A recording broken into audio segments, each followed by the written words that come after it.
Mga ka-spark, kamusta kayo? At ngayon pag-uusapan po ng mga pananalita ng lalaki kapag hindi ka na niya mahal.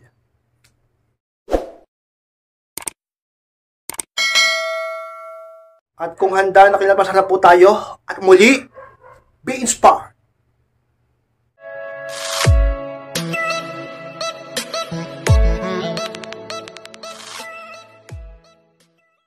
At ang unang pananalita ng lalaki ka-inspired kapag hindi ka na mahal is, problema mo na yan. Yan ang unang talaga namang ka-inspired pananalita ng lalaki kapag siya ay talaga namang hindi ka na mahal.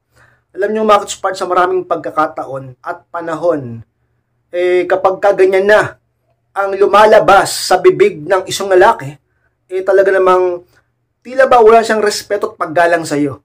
At palagi kong sinasabi sa inyo na kapag ang isang tao ay hindi ka na kayang respetuhin pa, hindi ka na rin niya kayang mahalin.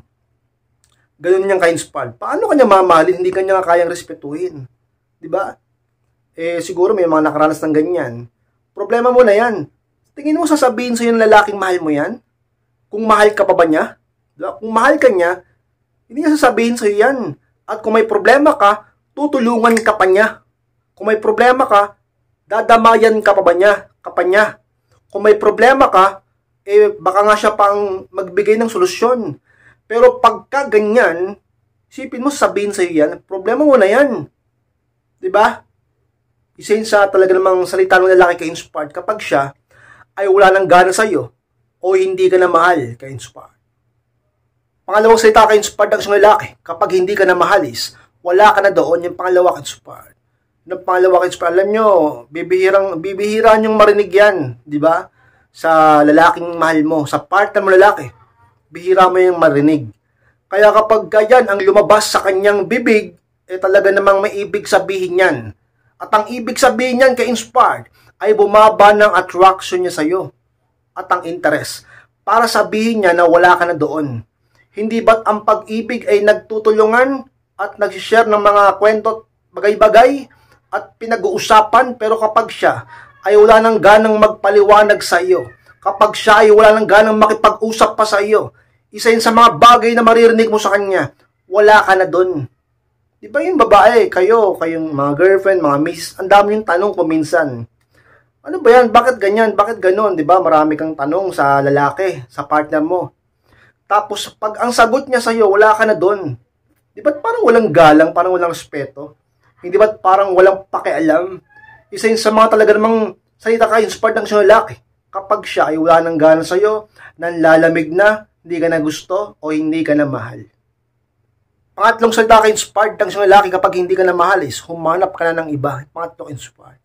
Kung ang isang lalaki ay mahal ka pa, talaga namang ka-inspired, hindi niya sasabihin yan sapagkat hindi niya gustong gawin mo yan.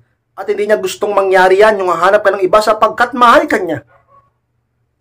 Diba? Yung iba nga, nagsusumikap pa para lang huwag ka humanap ng iba. Bakit siya pinapahanap ka pa ng iba? Ka-inspired, baka kasi nadala lang ng damdamin. Bago pa sa damdamin, saan muna? Hindi ba't sa pag-iisip? Para maisip niya yan. At sabihin niya sa iyo. Ibig sabihin ka-inspired, may something dyan. May laman yan. Sa mga salita ka-inspired ng isang lalaki. Kapag sinabi niya sa iyo, kapag narinig mo sa kanya, ay malamang sa malamang ay bumaba ng value mo sa kanya. O hindi ka na niya mahal, ka-inspired. Pang-apat na salita ka-inspired ng isang lalaki kapag hindi ka na mahal is, ayoko na magpaliwanag pa sa iyo. Yung pang-apat ka-inspired. Alam nyo, ka-inspired kapag kaganyan, ang lalaki, wala nang ganang magsabi, magpaliwanag sa iyo, palaging ganyan ang sagot niya sa iyo. At parang pagalit pa, parang pabulyaw pa. Lagi mo naririnig sa kanya yung bagay na yan. Diba, ka-inspired, mag-isip-isip ka na at makaramdam ka naman. Hindi yan sasabihin ng isang lalaking tunay na nagmamahal pa sa iyo.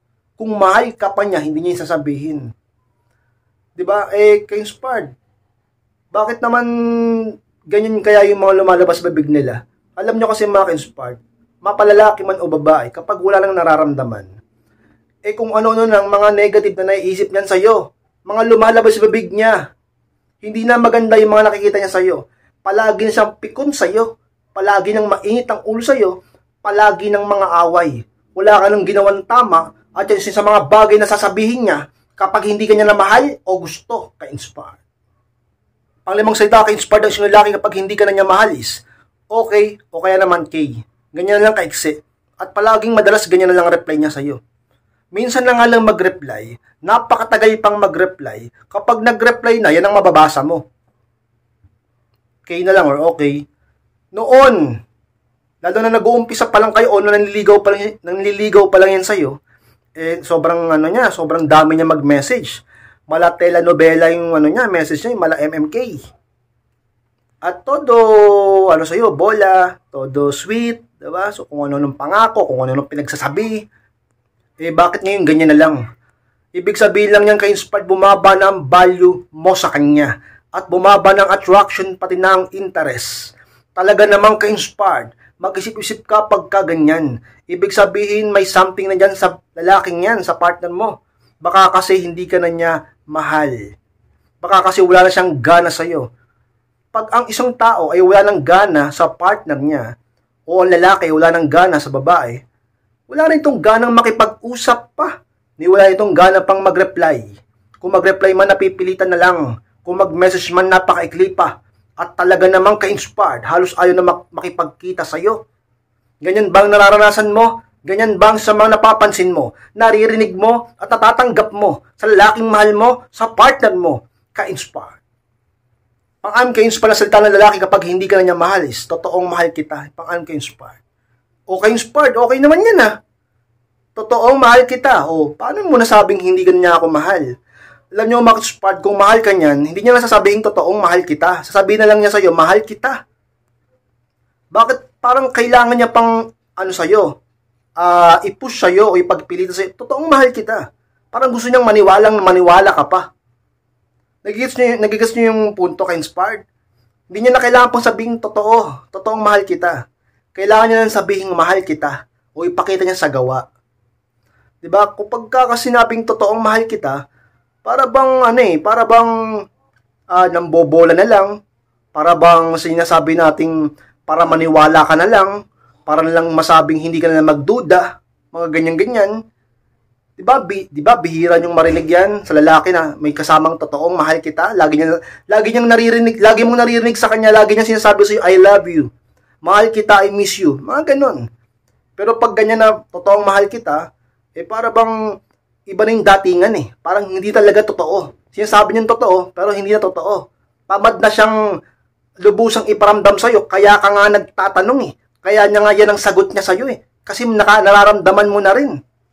Since sa mga sita ka-inspired ng isang lalaki na malamang sa malamang ay wala na siyang gusto sa'yo o bumaba ng halaga mo sa kanya, ka-inspired. Pampitong panalita ka-inspired ng isang lalaki kapag hindi ka na niya mahalis. Puro mura o pagmumura sa'yo, pampito ka-inspired. Yung mga sinasabi niya, yung mga salita niya, yung mga pananalita niya sa'yo, yung mga lumalabas sa bibig niya, puro mura na lang. Lagi ka nang minumura. Mura. Lunch, diba, dinner, pati merienda, mula pagising sa umaga, pati ba naman sa gabi, bago matulog, minumura ka. Noon, puro matatamis na salita ang naririnig mo sa kanya. Noon, sobrang lambing niya sa'yo. Hindi siya makapagsalita ng mga negatibo sa'yo. Pero ngayon, walang hiya na siya. Ngayon, napakakapal na ng mukha niya upang pagsabihan ka ng mga pagmumura. At ngayon, talaga namang ka-inspired para wala siyang pakundangan kung masaktan ka. Bagay na totoo sapagkat yan mismo nararanasan ng iba sa inyo. Yung iba nga, hindi lang minumura eh. Sinasaktan pa, physical, sa katawan. Pagka ganyan ka-inspired, wala nang galang sa'yo, sinasaktan ka pa, layuan mo na yan, iwan mo na yan. Diba? Magtitiis ka sa ganyan, sabihin mo, mahal mo siya. Mahal ka ba niya? Mahal mo siya, ganyan na pinaparamdam niya sa'yo. Okay sana kung pinaparamdam niya sa'yo hindi ganyan mahal, pero huwag ka lang murahin o saktan. Pero pag ganyan, pinaparamdam niya sa'yo na hindi ka na niya mahal, minumura ka pa, sinasaktan pa yung iba sa inyo physical sa katawan, layuan mo yan pagka ganyan ka-inspired. Huwag kang manatili sa isang sitwasyon na talaga namang sobra kang naapektuhan na negatibo. Kaya yung iba, kung ano nung ginagawa sa sarili, yung iba nagtatapos pa ng buhay. Talaga namang ka-inspired, kontrolado mong sarili mo. Iwasan mo yung ganyang lalaki. Ngayon, kapag siya ay mura ng mura sa'yo, imbis na gumanti ka ng mura, iwan mo o layuan mo. O dumistansya ka muna upang makapag-isip-isip siya. Baka sobrang stress na rin yan. O baka hindi niya nalubusang nakikita ang halaga mo. Kaya kung murahin ka na lang niya, ganun na lang. Talaga namang ka-inspired. sa mga salita o pananalita ng lalaki. Sa'yo, puro mura. Kapag siya ay talaga namang wala nang masyadong pagpapahalaga sa'yo o hindi ka na niya mahal, ka-inspired. Ka-inspired, maraming salamat sa pagtapos ng vlog na ito. Kung kalimutan na mag-like, comment, at pakishare na rin po ng video na ito upang makatulong din tayo sa iba. At sa mga hindi pa po nakaklik ng subscribe, click nyo po subscribe, makasupport, at click nyo na po notification bell upang ma-notify kayo pag may bago po ang i-upload na video dito. At sa mga gusto mang humingi ng payo, makipag-usap sa akin tungkol sa inyong problema sa pag-ibig o partner, message lang po ako sa akin Facebook, message nyo ako dyan. Pag nakita nyo, i-chat nyo ako po mismo yung magbabasa ng message nyo at siyang magre-reply at kakausap sa inyo. Maraming salamat, Makit Inspired. Mag-ingat kayong lahat. Mahal ko po kayo at muli, be inspired.